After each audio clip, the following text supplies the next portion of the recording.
Richie suddenly collapsed while repairing the roof. His companion managed to grab him at the critical moment, but he couldn't hold on much longer. The firefighters quickly arrived at the scene, urging him to hold on a little longer. As they prepared for the rescue, they raised the aerial ladder, and Stella and Gallo rushed to climb up with the roof ladder. Once they reached the two men, Gallo secured the roof ladder to the roof and asked the man what happened. He just keeled over. I'm losing my grip. All right, just hold on.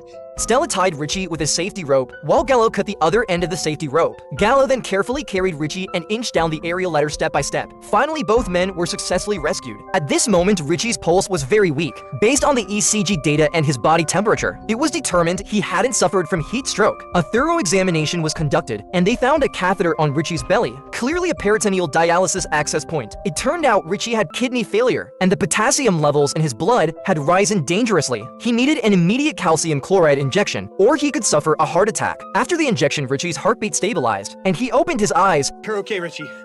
Hang in there. He was then sent to the hospital for further treatment. This cat could predict people's death. Whoever it lay beside would soon pass away. But Dr. House didn't believe it at all. He placed the cat on the first hospital bed, but the cat didn't lie down. Then he put it on the second hospital bed, and the cat still didn't lie down. However, a rash appeared on the patient's arm. After checking the medical records, House discovered that this patient was severely allergic to cats. He quickly rushed to inject allergy medicine into the patient. It seemed like a case of go for wool and come home shorn. Just then the cat lay motionless on bed number 3. The next step was to see if the selected brain tumor patient on that bed could survive the night. At midnight, House, who was sleeping, received a call from the hospital. They informed him that patient number 3 had passed away an hour earlier. This meant the cat's prediction of death was accurate. House quickly returned to the hospital to verify the information while replaying the video of the cat's behavior. At this moment, the cat walked into House's office, jumped on his desk, and lay down on his laptop. This puzzled House. Would he be the next to die? He touched the laptop and noticed the keyboard was hot. Suddenly, House had an idea.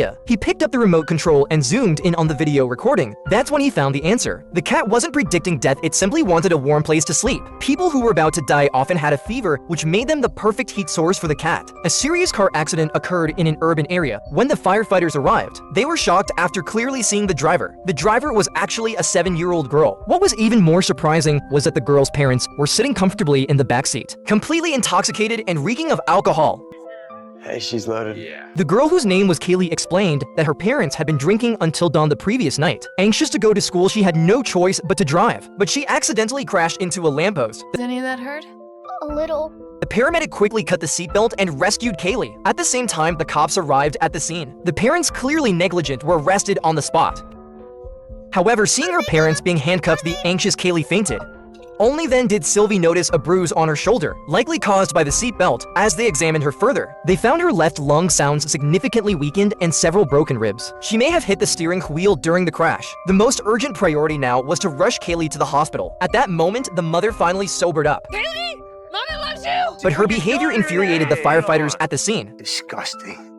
Tessa hoped to say goodbye to being single through a dating app. Like her, Gary also started introducing himself on the app. After they successfully matched, they quickly arranged their first date. The location was set at Gary's house. It was love at first sight for the two of them, and their feelings quickly grew stronger. But just at that moment, Tessa started to experience some gastrointestinal distress. She hurried to the bathroom, while Gary sat on the couch full of anticipation. After relieving herself in his toilet, Tessa sprayed air freshener in the bathroom to cover up the smell. However, when she flushed, an awkward situation occurred. The toilet clogged at that exact moment. Water began to overflow. Tessa panicked. If Gary saw this, the date would definitely be ruined. She tried to fix it, but it still didn't work. She looked out the window, then noticed a hand towel nearby. Desperate, she wrapped the offending package from the toilet bowl in the towel and tossed it out the window. In yet another stroke of bad luck, the item landed on the outside windowsill. She tried to retrieve it by sticking her entire torso out of the small window gap. But not only did she fail, she got herself stuck and needed Gary to call 911. Firefighters quickly set up a ladder, preparing to rescue her, but just as they approached, the towel suddenly fell.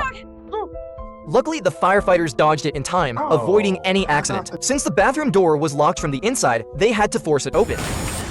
They asked Tessa to exhale to see if they could lift her out, but it didn't work. Seeing that the window frame was wooden, they decided to use a saw. Hearing this, Tessa felt extremely embarrassed. She wished she could just disappear into a hole. She promised Gary she would pay for the damage, but Gary didn't mind and optimistically said he had always wanted a bay window. As the window was cut open with a saw, Tessa was finally rescued. It was truly an awkward date. She thought Gary would laugh at her because of it, but to her surprise, Gary found her even more adorable. It seemed like she had found true love this time. What dangers did a magician face while performing a magic trick? The firefighters were called out. The magician almost made himself disappear. The assistant quickly opened the door. The sight left the firefighters stunned. When they walked in, they saw a sarcophagus with fireworks going off. The magician was trapped inside and practicing his magic trick. The man had gagged himself and tied himself up. The firefighters used an extinguisher to put out the fireworks. They pried open the sarcophagus lock with a crowbar. After opening the lid, they quickly removed the man's headgear. But then the man demanded they all sign an NDA. Gonna need non-disclosure agreements from every single one of you. Please comment if you know what kind of magic trick this was. Joan just had a bit of a headache, but the doctor immediately called the police, saying there was a bullet in her head. It was a miracle she was still alive. However, when Sergeant Grant arrived at the hospital, Joan firmly believed she had never been shot. After all, she was just a housewife. Who would shoot her? Besides, doctors often misdiagnose. I have heard stories about people having the wrong limbs amputated. But the machine doesn't lie, and judging from the scar, the gunshot must have happened at least 3 months ago. Seeing how serious the police were, Joan began to worry. She decided to call her husband Henry. Just then the cops found the painkillers she'd been taking for her headaches as well as a notebook. Joan explained that her memory had been terrible over the past 2 months, so she wrote down important things to remember. Finding no breakthrough with Joan, Athena decided to visit her house later. Meanwhile, Joan, accompanied by her husband Henry, was about to be wheeled into surgery. I love you too. I love you more. But as Athena watched Henry's evasive gaze outside the operating room, her sharp instincts told her something was off. That night, Athena received the ballistics report. Shockingly, the bullet came from Joan's own gun. The next day, Athena decisively went to Joan's house. No ammunition, no gunshot residue, no blood. The house is immaculate. Then a neighbor caught their attention. The neighbor revealed that Joan's house had been remodeled 3 months ago. New furniture, new windows, and even new flooring. Redecorating the crime scene? That's why we couldn't find anything. Soon Athena returned to Joan, who had just undergone surgery. When Athena mentioned redoing the living room on January 11th, Joan's memories finally came flooding back. It was just after Christmas. Joan had asked Henry to help tidy up the house, but he just sat on the couch doing nothing. Joan complained a little, but Henry, who had just retired, exploded with anger, even smashing Joan's beloved vase. It's my time, my retirement, and I'm not gonna let you rule my golden damn years the way you rule the rest of my damn life. Henry thought they might have a big argument, but instead of responding, Joan silently began cleaning up, with his anger unaddressed. Henry's fury burned hotter at that moment. He spotted Joan's handgun falling out of her bag. Overcome with rage, he fired at Joan. In an instant, all her memories came rushing back. Joan froze, despite Henry's desperate explanations. Cold handcuffs awaited him. The woman shouted loudly for help, begging the firefighters to save her child. It turned out that while the woman was refueling her car, the gas station suddenly collapsed for some unknown reason. Her baby, who was in the backseat, was trapped inside. Gasoline was spilling everywhere on the ground. Captain Casey told everyone not to act recklessly. He instructed Herman to prepare foam extinguishers and sent Gallo to go inside and find the main fuel shut off. Just then, Gallo suddenly spotted an unconscious woman. Fall back! Fall back! Everybody down! In a critical moment, Gallo threw himself over the woman, shielding her with his body. The teammate seeing this was shocked.